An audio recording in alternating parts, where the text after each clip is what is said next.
ఈరోజు స్వాతంత్ర సమర యోధుడు భారత మాజీ ఉప ప్రధాని స్వర్గీయ బాబు జగజీవన్ రామ్ గారి 38వ వర్ధంతి. భారత రాజకీయాల్లో ఒక విలక్షణమైనటువంటి రాజకీయ నాయకుడు బాబు జగజీవన్ రామ్. 3 సంవత్సరాల పాటు భారత జాతీయ కాంగ్రెస్ జాతీయ అధ్యక్షుడిగా కాంగ్రెస్ పార్టీ అభివృద్ధి కోసం కృషి చేశాడు. 40 సంవత్సరాల పాటు ఏకధాటిగా ఎంపీగా ఉంటూ ఒక ప్రపంచ రికార్డు సాధించాడు. 40 సంవత్సరాల పాటు ఎంపీగా కంటిన్యూస్గా, ఇది ఒక ప్రపంచ రికార్డు. అదేవిధంగా 30 సంవత్సరాల పాటు కేంద్ర మంత్రిగా పనిచేసి జాతీయ రికార్డు సాధించాడు.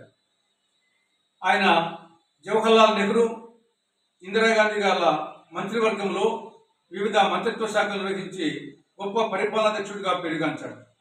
కార్మిక శాఖ మంత్రిగా, వ్యవసాయ మంత్రిగా, రక్షణ మంత్రిగా అనేక రకాలైనటువంటి మంత్రిత్వ శాఖలను సమర్థవంతంగా నిర్వహించాడు.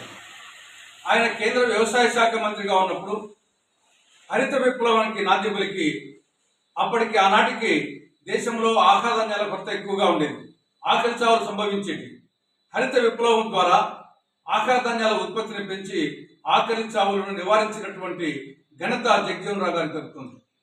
అదేవిధంగా రక్షణ మంత్రిగా ఉన్నప్పుడు భారత పాక్ యుద్ధంలో భారత సైన్యాన్ని వీరోచితంగా నడిపి భారతదేశాన్ని విజయపథాన్ని నడిపించినటువంటి ఒక కార్యాధ్యక్షుడు, కార్యశీలుడు జగజీవన్ రామ్.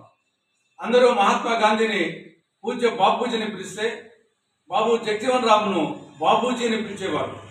ఆయన జీవితం ప్రతి ఒక్క భారతీయునికి ఆదర్శం, అనుసరణీయం, స్ఫూర్తిదాయకం.